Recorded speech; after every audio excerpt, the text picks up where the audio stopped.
climate activists blocked streets in central London on Monday. Klimatrörelsen radikaliseras. Och i veckan skadades över 70 tyska poliser i samband med kravaller där den svenska klimataktivisten Greta Thunberg medverkade. Vad är egentligen klimatradikalism?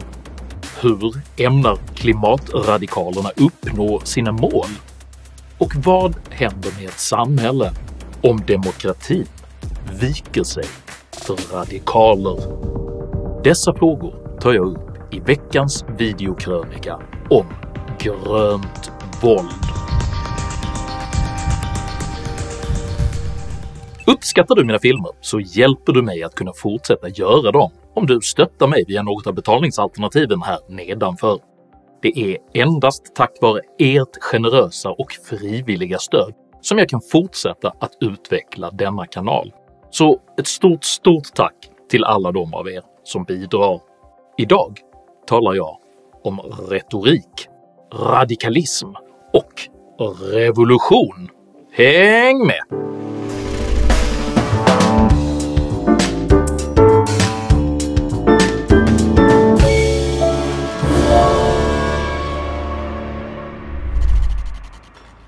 Den mänskliga historien är full av radikala rörelser som alla ansett sina egna idéer vara så viktiga att man velat omstörta hela samhället för att förverkliga dem.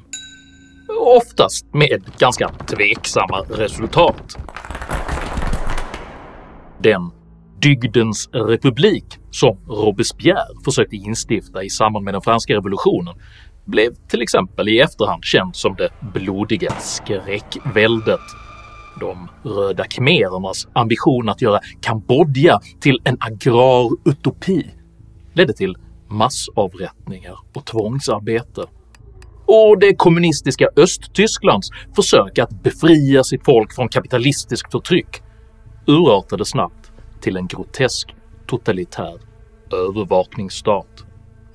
Trots alla dessa historiska varningar fortsätter radikala rörelser att kräva omstörtning av hela samhället under förevändning att deras egna idéer är nödvändiga för mänsklighetens bästa.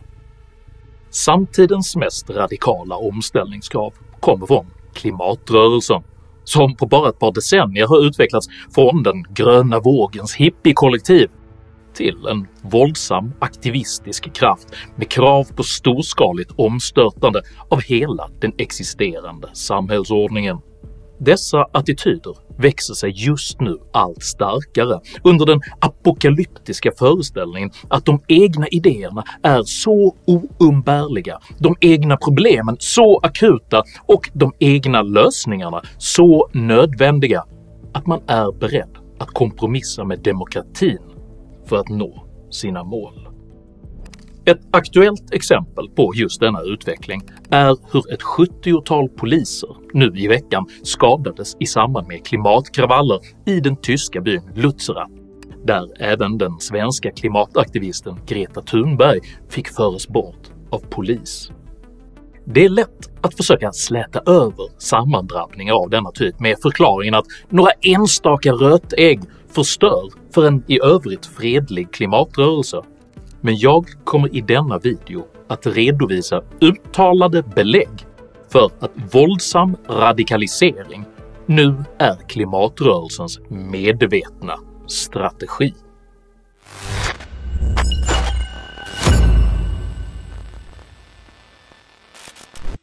Klimatrörelsens antidemokratiska tendenser går långt tillbaka i tiden och speglar en eskatologisk föreställningsvärld där klimathotet upplevs vara så akut att även våld, sabotage och ett kullkastande av demokratin anses vara befogat.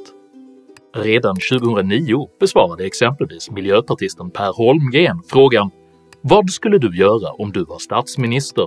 med orden “Jag skulle snabbt avskaffa alla val, för att det jag ser framför mig nu, det är ungefär en lika stor utmaning som ett tredje världskrig. Och då, om man hårdrar det lite då, så har vi liksom inte tid att hålla på och käbbla mellan partierna till exempel.” Holmgren tog senare avstånd från detta uttalande, men uttryckte 2018 intresse för filosofiprofessorn Torbjörn Tännsjös idéer om införandet av en global klimatdespoti. Jag tror att lösningen på problemet måste vara inte global demokrati utan global despoti. Ja, det är inte bara en rekommendation utan rent av en förutsägelse. Om mänskligheten alls kommer att räddas, vilket är högst osäkert, så kommer det att ske med hjälp av en global, upplyst despotisk styrelse. Detta klimatdespotiska förhållningssätt legitimeras med apokalyptiska argument och uttrycks nu allt oftare konkret i form av civil olydnad, egendomsförstörelse och sabotage. Under hösten valde till exempel klimataktivister återkommande att kasta olika typer av livsmedel på oersättliga konstverk. What is worth more, art or life? Menschen hungern, Menschen frieren, Menschen sterben. Under samma år blockerade även klimatradikaler vid flera tillfällen både bil- och flygtrafik. Climate activists blocked streets in central London on Monday, kicking off 2 weeks of planned protest against inaction over climate change.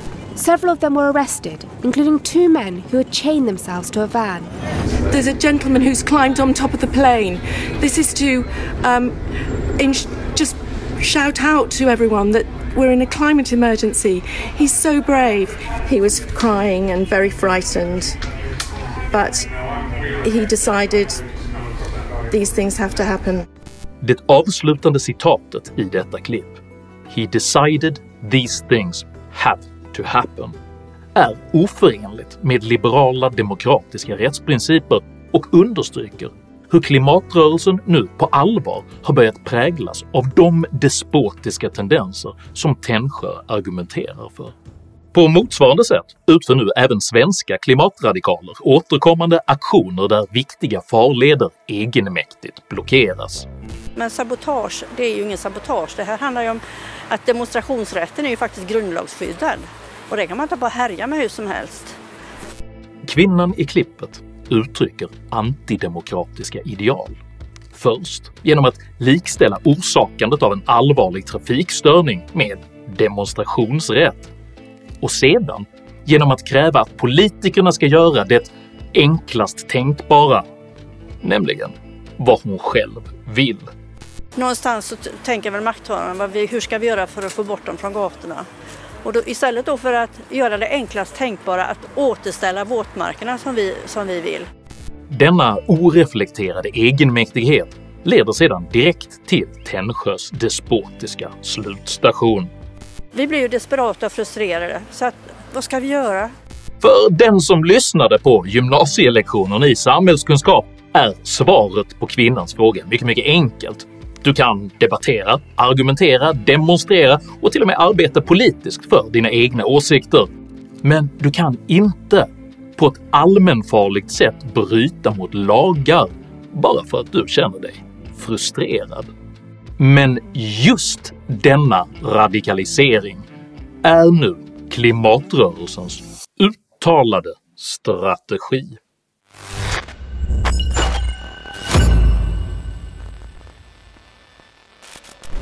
Det skattefinansierade studieförbundet ABF driver sedan 20 år tillbaka en politisk festival kallad Socialistiskt forum, vilken på ABFs egen hemsida beskrivs som en plats för progressiv debatt, folkbildande samtal och samling av den breda vänstern. Under programpunkten “Hur kan vi göra för att vinna klimatkampen?” samlade årets socialistiska forum tidigare miljöpartisten och Greenpeace-aktivisten Carl Schlyter, det tidigare miljöpartistiska språkröret Isabella Lövin, humanekologen Andreas Malm och klimataktivisten Irma Källström. Samtalet inleds med att panelens animerade moderator Carl Schlyter fastslår att den kapitalistiska samhällsordningen förhindrar en tillräckligt radikal klimatomställning och därför måste krossas. Om vi har ett system som är designat för maximal tillväxt, ständig skuldökning som tvingar fram ännu mer tillväxt, ett kapitalistiskt system som ökar klyftorna i dess själva funktion av hur man använder pengar, då är det ju kört. Det finns ju ingen chans att lösa klimatet inom de ramarna. Hur försvagar vi det här systemet så att det kollapsar?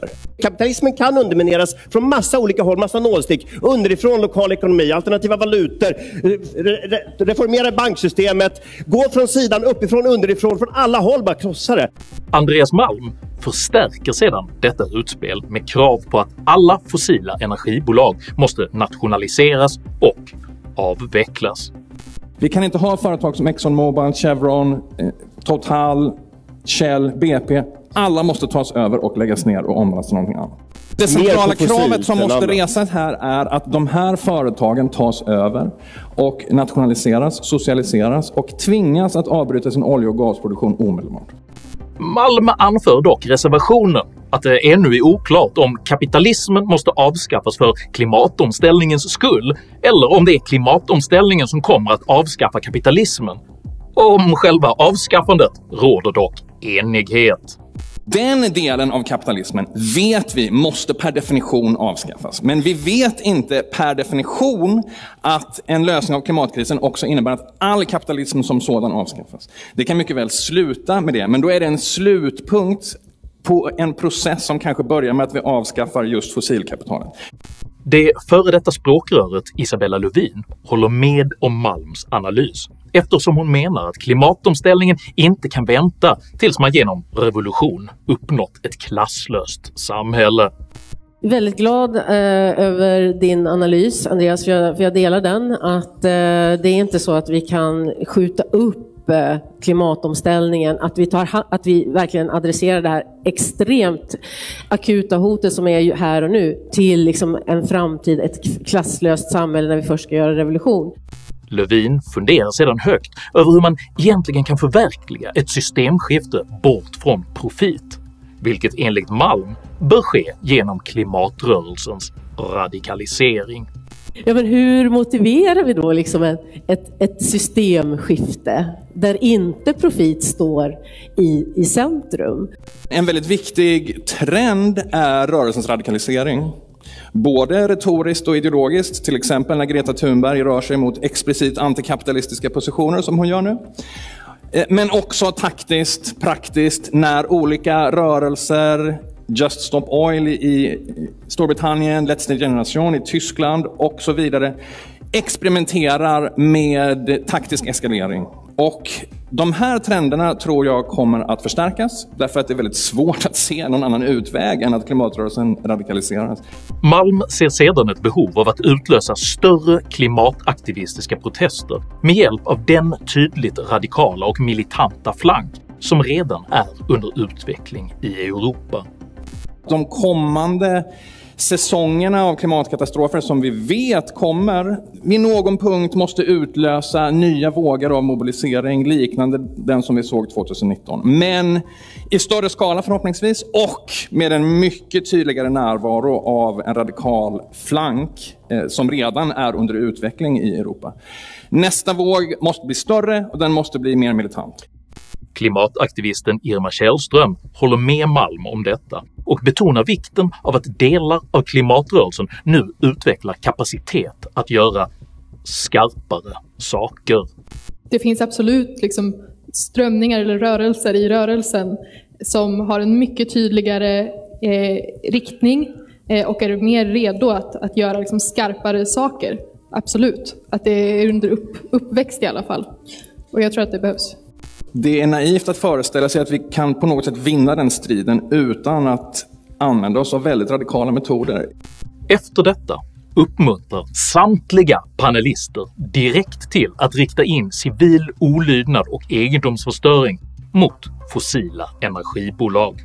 Det är bra att man inriktar den eventuella civila olydnaden till exempel på de 100 fossila stora olje-, kol- och gasbolagen i världen. En del i det tror jag faktiskt är vad man kanske skulle kalla för en eskalering eller radikalisering av klimatrörelsen, där man har tydligare mål, riktar sig mot fossil infrastruktur till exempel.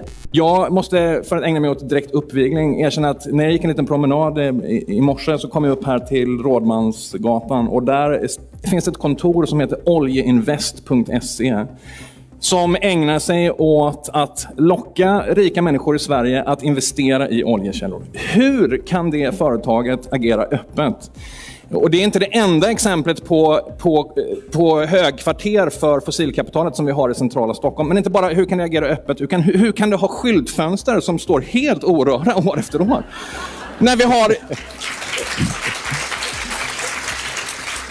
Man skulle gissa att det fortfarande finns... Alltså jag växte upp politiskt på 90-talet, och då såg vi till att göra saker mot saker som vi ogillar. Jag vill inte gå in på detaljer här, men den som vill veta mer om vad Andreas Malm lite antyder kan läsa om hur suffragetterna jobbade i England på 1800-1900-talet, så får man en idé om vad de gjorde med skyltfönster. Ja.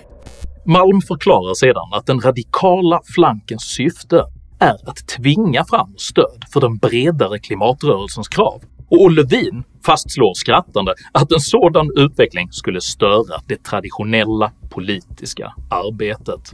Ja, alltså teorin om en radikal falang, det är ju att när det finns en radikal falang eller flank så framstår mittfåran som mer acceptabel i maktens ögon. Damberg och Magdalena Andersson, hur tror du de skulle reagera om klimatrörelsen radikaliserades? Nej, de blir jättestörda.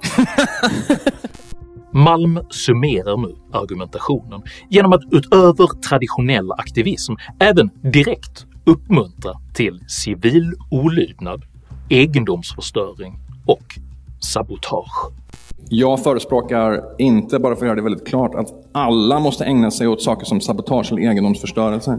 Utan tvärtom, vi behöver hela vidden av insatser från parlamentariskt arbete via klassisk lobbying, folkrörelsearbete, fredliga demonstrationer, civil olydnad, hela vägen upp till egendomsförstörelse och sabotage.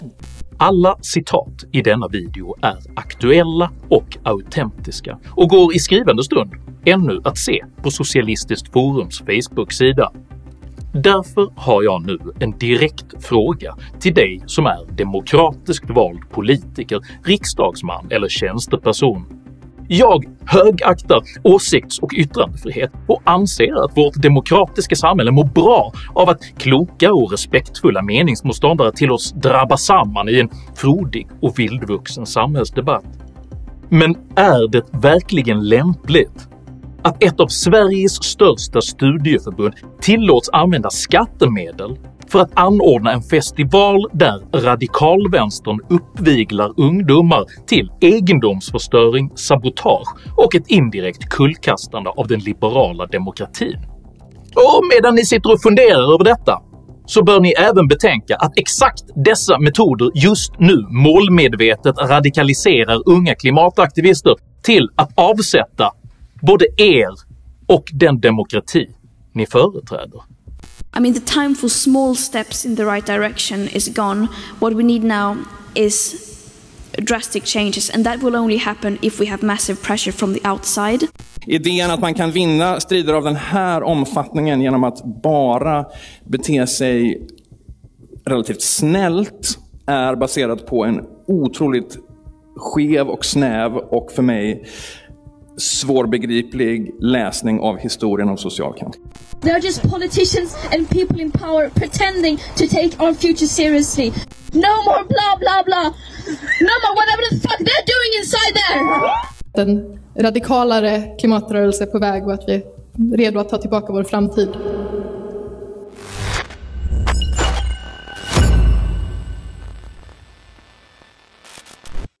Denna video ifrågasätter varken klimatproblemen eller det faktum att människor har olika uppfattningar om hur dessa bäst bör hanteras.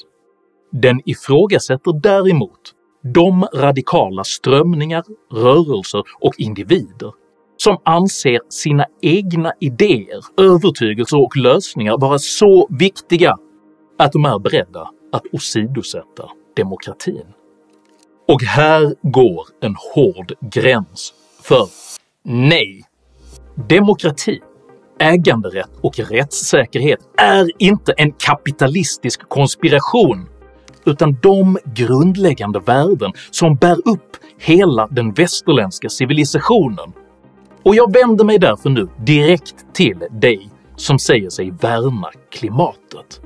Sverige släpper just nu ut mindre än 0,1% av världens sammantagna koldioxid. Detta innebär att om vi utplånade varenda svensk och alla svenskars bilar, fabriker, flygplan och motorgräsklippare så skulle detta sammantaget ha exakt 0 betydelse för det globala klimatet. Faktum är att inte ens hela Europa står för mer än 9% av de globala koldioxidutsläppen, och även denna siffra är hastigt fallande. Slaget om både klimat och utsläpp utkämpas just nu i Asien, för koldioxidutsläpp är ett fattigdomsproblem. Och nej, varken denna fattigdom eller de utsläpp som den orsakar kommer att kunna korrigeras genom att västvärlden krossar kapitalismen och därigenom förstör sin egen civilisation. De krafter som nu försöker slå i västerlandets ungdom att de är maktlösa offer med fysiskt våld som enda återstående lösning på världens problem är impotenta, makthungriga bedragare. Och nej, vi som beskriver oss som höger, som borgerliga eller som klassiska liberaler gör inte detta för att vi inte vill förbättra världen, utan för att vi företräder den enda metod i hela mänsklighetens historia som faktiskt har fungerat. Att arbeta hårt och lösa konkreta problem med nya produkter, nya tjänster och ny teknologi. För Asiens svältande massor kommer aldrig någonsin att bry sig om västerländska klimatradikalers krav på att fjättra dem i fattigdom, utan de kommer att nyttja alla tillbuds stående energikällor för att rädda sig själva och sina barns framtid. Vad en verklig klimataktivist bör göra är således att hjälpa Kina och Indien att industrialiseras snabbare, smartare och renare genom ökat handelsutbyte och teknologisk utveckling. Ambitionen att tvinga hela världens befolkning till fattigdom i en militant klimatdespoti är inte bara en fullständigt vansinnig idé. Det vore dessutom katastrofalt kontraproduktivt för allt verkligt klimatarbete. Skillnaden mellan dessa båda alternativ är så tydlig att till och med ett barn förstår det. Väljer du den sida som förordar radikalt våld, fattigdom och despoti, eller den sida som står för demokratiskt samarbete, välstånd och frihet? Om du uppskattade innehållet i denna video så hjälper det mycket om du delar den med dina vänner och kanske till och med stöttar mitt arbete via något av betalningsalternativen här nedanför. Dela även gärna med dig av dina egna åsikter och erfarenheter i kommentarsfältet här nedanför, men jag ber dig att alltid vara artig. Jag accepterar inte aggression, personpåhopp eller rasism i mina idédrivna kommentarsfält. Tack för att du som kommenterar respekterar detta. Jag heter Henrik Jönsson och jag föredrar liberal demokrati framför klimatdespoti. Tack för mig och tack för att du har lyssnat.